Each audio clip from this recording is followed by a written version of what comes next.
کیا رمضان کے روزے صرف بھوکے پیاسے رہنے اور عبادت کرنے کا ہی نام ہے، جس کا واحد مقصد گناہوں سے مغفرت پا کر آخرت کے لیے جنت حاصل کرنا؟ کیا اسی لالچ اور جھانسے میں آ کر ہم روزے نہیں رکھتے؟ ہم جانتے ہی نہیں روزے رکھنے کا اصل مقصد ہے کیا، جسے مذہبی پیشوائیت نے ہمیں ڈرا دھمکا کر اور معمولی باتوں میں الجھا کر دین کی اصل اساس اور حقیقی رحمت سے محروم کر رکھا ہے۔ اس رحمت سے جس کے رسول صلی اللہ علیہ وآلہ وسلم اور اصحاب رضی اللہ تعالیٰ عنہ سن 2 ہجری میں رمضان ہی کے مہینے میں حقدار قرار پائے تھے۔ السلام علیکم، استخارہ چینل کے ساتھ میں ہوں طاہر عظیم۔ ہم نے پچھلی ویڈیو میں ماہ رمضان سے متعلق احادیث میں بیان کیے جانے والے فضائل اور ثواب سے متعلق بات کی اور یہ جاننے کی کوشش کی کہ کس طرح ہم بے سود اور بے معنی انداز سے خدا کے حکم کو مانتے چلے جا رہے ہیں، جس کا ہمیں کوئی بھی اجر یا انعام اس دنیا میں حاصل نہیں ہو پا رہا۔ آخر ماہ رمضان کے روزے کیوں فرض کیے گئے اور روزوں کے رکھنے سے جو تبدیلی ہم میں رونما ہوگی، اس کے تمام فضائل و برکات ہمیں کس طرح سے حاصل ہوں گے، ان سب باتوں سے متعلق قرآن کیا کہتا ہے اسی سے جانتے ہیں۔ قرآن کی سورہ نمبر 2 سورہ البقرہ کی آیت نمبر 183 میں ارشاد ہے، یا ایھا الذین آمنوا کتب علیکم الصیام کما کتب علی الذین من قبلکم لعلکم تتقون۔ ترجمہ ہے، اے ایمان والو، تم پر روزے فرض کیے گئے جیسے اگلوں پر فرض ہوئے تھے کہ کہیں تمہیں پرہیزگاری ملے۔ تفسیر کا بیان ہے، اس آیت میں روزوں کی فرضیت ہے۔ روزہ شرع میں اس کا نام ہے کہ مسلمان خواہ مرد ہو یا حیض و نفاس سے خالی عورت صبح صادق سے غروب آفتاب تک بنیت عبادت خورد و نوش و مجامت تک ترک کرے۔ رمضان کے روزے 10 شوال کو 2 ہجری میں فرض کیے گئے۔ اس آیت سے ثابت ہوتا ہے کہ روزے عبادت قدیمہ ہے، زمانہ آدم علیہ السلام سے تمام شریعتوں میں فرض ہوتے چلے آ رہے ہیں۔ اگرچہ ایام و احکام مختلف تھے، مگر اصل روزے سب امتوں پر لازم رہے۔ اور گناہوں سے بچو، کیونکہ یہ کسر نفس کا سبب اور متقین کا شعار ہے۔ ہم پہلے بھی بیان کر چکے کہ قرآن کا لفظی ترجمہ کرنے سے بات مکمل طور پر سمجھ میں ہی نہیں آتی اور قرآن ایک فرد کی ذاتی حیثیت تک ہی محدود ہو کر رہ جاتا ہے۔ وہی بھوک پیاس کے ساتھ میاں بیوی کے باہمی تعلق کی بندش اور ثواب حاصل کرنے سے بات آگے بڑھ ہی نہیں پاتی،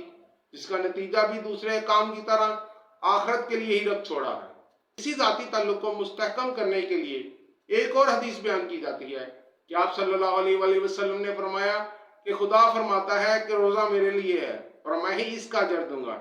یعنی روزہ کو بھی تمام کی جانے والی عبادتوں کی طرح خدا اور بندے کے درمیان ذاتی تعلق جتنی اہمیت تک ہی محدود جانا جا رہا ہے۔ روزہ رکھنا اس کے حکم کی اطاعت کرنا ہی ہے جیسے دوسرے احکام، لیکن صبح صادق سے پہلے روزہ رکھنے کے ساتھ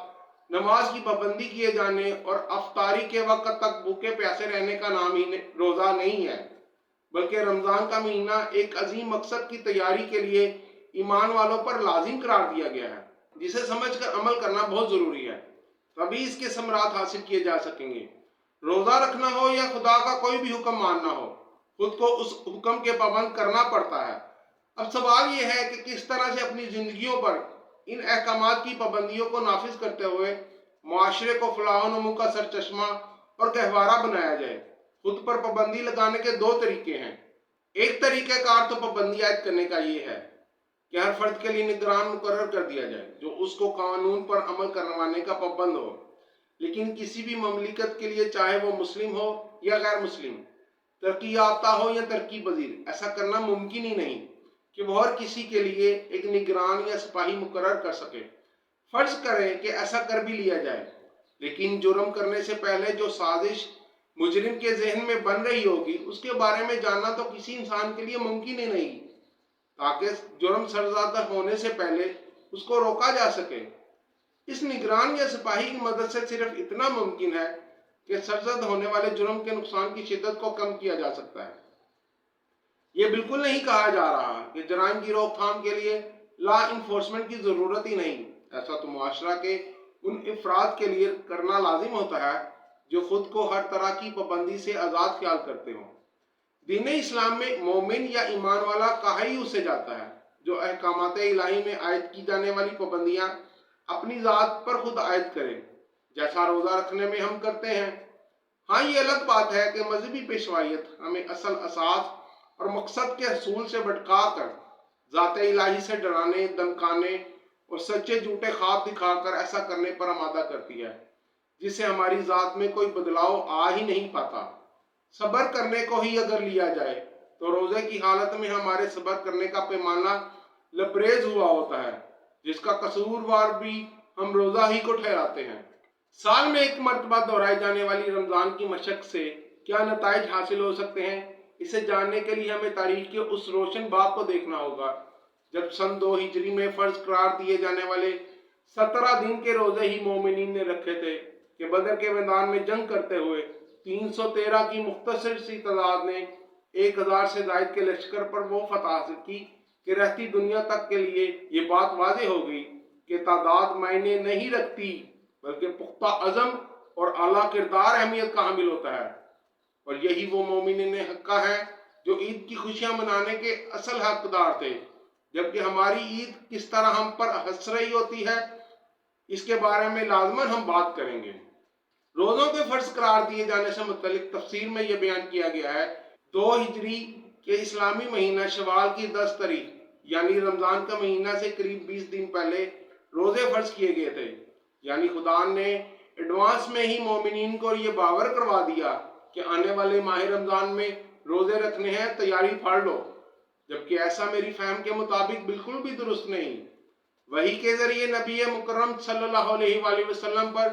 جب بھی قرآن کی کوئی آیت نازل ہوتی تھی، آپ صلی اللہ علیہ وآلہ وسلم اسی وقت مومنین کے سامنے بیان کر دیا کرتے تھے، اور خدا کے قوانین کی پاسداری کرنے والے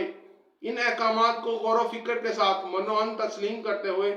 اسی لمحہ حکم کی پیروی کرنے کو خود پر لازم قرار دے لیتے تھے۔ ایسی کئی روایات ہماری کتابوں میں درج ہیں، جیسے شراب حرام قرار دیے جانے کا جب حکم کیا گیا، جب بھی کسی مومن نے اس حکم کے بارے میں سنا،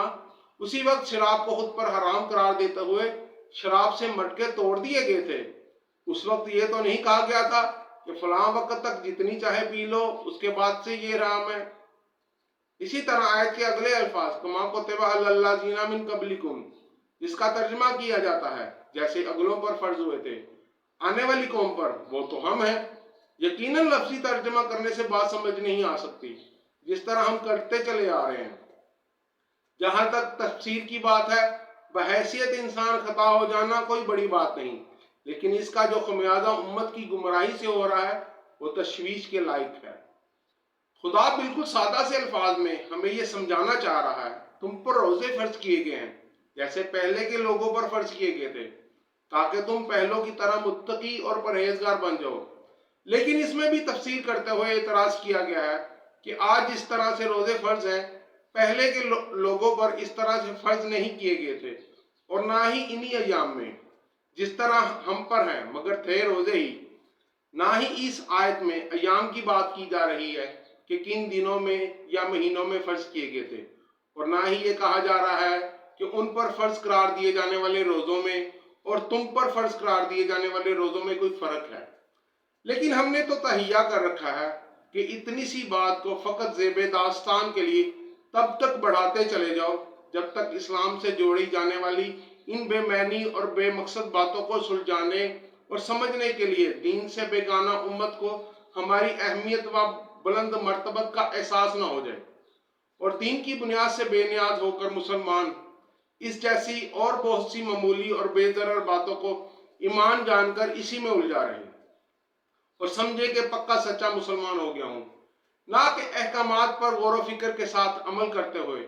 ان کے مقاصد کو جان کر بہتر نتائج حاصل کر سکے۔ ہم ویسے تو قوم اسرائیل کے متعلق بڑے دھڑلے سے بیان کرتے ہیں کہ وہ خدا کے حکم کو ماننے میں ہیلے بہانے تراشتے تھے۔ ہم بھی تو وہی کر رہے ہیں، جس کے متعلق علامہ اقبال نے فرمایا ہے، مست رکھو ذکر و فکر صبح گاہی میں اسے، پختہ تر کر دو مزاج خانقاہی میں اسے۔ حضور صلی اللہ علیہ وآلہ وسلم سے پہلے کے جتنے بھی انبیاء کرام علیہ السلام تشریف لائے تھے، سبھی نے ہر دور میں مومنین کی تربیت ایسے ہی کی تھی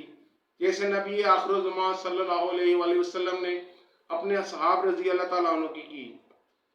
تاکہ نظام خداوندی کو اس دنیا میں نافذ کرنے کے لیے جن مشکلات اور تکالیف کا سامنا کرنا پڑے گا، ان مشکلات کا خندہ پیشانی اور جاں فشانی سے کلا کما کرنے کے لیے کسی بھی طرح کی کوئی دقت یا کوئی خیال قلب و دماغ میں نہ آنے پائے، جس کے لیے مجاہدین ازل سے تیار ہوتے چلے آ رہے ہیں۔ اور ایسا کرنا کوئی نئی بات تو نہیں ہے، حق و باطل کی باہمی کشمکش تو ہمیشہ سے ہوتی رہی ہے، آج بھی جاری ہے۔ کسی بھی زمانہ یا خطہ میں جب بھی کوئی قانون نافذ کیا جاتا ہے تو اس قانون سے متعلق ہر کوئی یہ جاننا چاہتا ہے کہ آخر ایسا کیوں کیا گیا ہے، کس بات کی روک تھام یا حفاظت کے پیش نظر اسے نافذ کرنا پڑا۔ ایسے ہی اس کائنات کا مالک انسان کے لیے کوئی قانون بنائے، لیکن قانون کی پاسداری کرنے والے کو اس کی افادیت اور جھٹلانے والے کو اس کے نقصان سے آگاہ نہ کرے، ایسا ہو نہیں سکتا۔ اگر ایسا نہ کیا جائے تو کیا ہوتا ہے اور ایسا کرنا کیوں ضروری ہے، اس کو ایک مثال سے سمجھتے ہیں۔ اگر والدین اپنے بچے کو کوئی وجہ بتائے بغیر حکم صادر کر دے کہ تم نے ہر حال میں اس کی تعمیل کرنی ہے، تو چاروں نچار بچہ اضطراب اور کشمکش کی کیفیت میں مبتلا اس حکم کی تعمیل کرنے میں کوشاں تو نظر آئے گا، کیونکہ وہ یہ نہیں جانتا کہ ایسا کرنے سے کیوں روکا جا رہا ہے، مگر وہ یہ ضرور جانتا ہے کہ حکم نہ ماننے کی وجہ سے ڈانٹ ڈپٹ کے ساتھ ممکن ہے کہ مار بھی کھانی پڑ جائے۔ اس سے بہتر ہی ہے کہ اس حکم پر اندھا یقین کرتے ہوئے عمل کیا جائے۔ یہ طریقہ کار آغاز میں تو فائدہ مند ہو سکتا ہے، لیکن مستقبل میں بچے کا ضدی اور خود سر ہو جانا یقینی ہے۔ دوسری صورت میں اگر والدین بچے کو کسی بات سے روکنے کے ساتھ بچے کو یہ سمجھائے کہ ایسا کرنے پر یہ نقصان ہوگا اور اگر آپ ایسا نہیں کرو گے تو آپ کو یہ فائدہ ہوگا، تو اس طرح کسی بھی بات یا عمل کے فوائد اور نقصانات سے آگاہ کرنے پر وہ بچہ ذہنی طور پر مطمئن ہو جائے گا اور اس کے لیے حکم کو بجا لانے میں کسی قسم کی کشمکش، خوف یا تردد نہ ہوگا۔ آپ یہ سب اپنی عملی زندگی میں کر کے دیکھ لیں، آپ احکامات کی تعمیل کرنے میں واضح فرق محسوس کریں گے۔ دین اسلام یا قرآن میں کسی بھی مقام پر ایسا نہیں کہا گیا کہ جو حکم کر دیا گیا ہے بس اسے ہر صورت ہمیں ماننا پڑے گا۔ زبردستی پابندی عائد تو ان پر کی جاتی ہے جو کسی بھی طرح کی پابندی کو خود پر لاگو کرنے والے نہ ہو،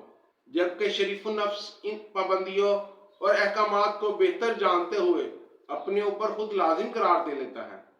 جس سے حاصل ہونے والے نتیجے کا قرآن دعویٰ کرتا ہے۔ وہ دعویٰ ہے لعلکم تتقون، یعنی متقی اور پرہیزگار بن جاؤ۔ ایسا متقی جو قوانین الہی کی پابندی کرتے رہنے سے وہ صلاحیت حاصل کر لیتا ہے جس سے نظام خداوندی کو نافذ العمل کرنے اور اس نظام کی باطل قوتوں سے حفاظت کرتے ہوئے صراط مستقیم سے بھٹکتا نہیں ہے۔ ایسا ہرگز نہ سمجھ لیا جائے کسی کے حکم مان لینے اور کسی کے نہ ماننے سے کام بن جائے گا، چاہے وہ کوئی عام انسان ہو یا بڑے عہدے پر فائز شخص۔ ہر کوئی ان قوانین کی اطاعت ویسے ہی کرے گا جیسے سبھی کرتے ہیں، تبھی مطلوبہ نتائج حاصل کیے جا سکیں گے۔ آپ حضرات نے دیکھا ہی ہوگا، فوج میں جب پریڈ کی جاتی ہے تو جو فوجی نہایت بلند آواز سے صدا لگا رہا ہوتا ہے، ہر فوجی اور افسر اسی کے احکامات کو مانتے ہوئے ایک منظم گروہ کی طرح موومنٹ کرتے دکھائی دیتے ہیں۔ ہماری نااہلی اور غفلت کی انتہا ہے کہ کوئی اور ایسا دوسرا ادارہ ہمارے پاس ہے ہی نہیں جس کی مثال قرآن کے لیے پیش کی جائے۔ ذرا سوچئے، کیا ہم میں روزہ رکھنے سے ایسی کوئی صلاحیت یا قوت پیدا ہو رہی ہے جس پر ہم کہہ سکیں کہ ہم نے ماہ رمضان کی تمام فضیلتوں اور ثمرات کو حاصل کر لیا ہے تاکہ آنے والے ماہ رمضان تک بھرپور فوائد حاصل کرتے رہیں؟ اور اگر ایسا نہیں، فقط بھوک پیاس اور کی جانے والی عبادتوں کو ثواب جان کر خدا کی رضامندی کے لیے مسلسل کرتے چلے جا رہے ہیں، تو رب کریم سے دعا ہے کہ زمانے میں رائج دین اسلام کے باطل تصورات اور عقائد کو کامل غور و فکر کے ساتھ اپنی زندگیوں سے کپڑوں پر لگی میل کی طرح باہر نکال پھینکنے کی خواہش اور تمنا ہمارے دلوں میں پیدا ہو جائے، جس سے روشن افکار اور کردار کے وہ مینارے بن جائیں جس کی روشنی کو دیکھ کر راہوں سے بھٹکے مسافر منزل مقصود تک پہنچ سکے۔ ماہ رمضان میں جائز اور حلال اعمال سے کیوں روکا جاتا ہے اور ایسا کرنے سے کیا فوائد حاصل ہوتے ہیں، جانیں گے اگلی ویڈیو میں۔ تب تک کے لیے اجازت دیجیے، فی امان اللہ۔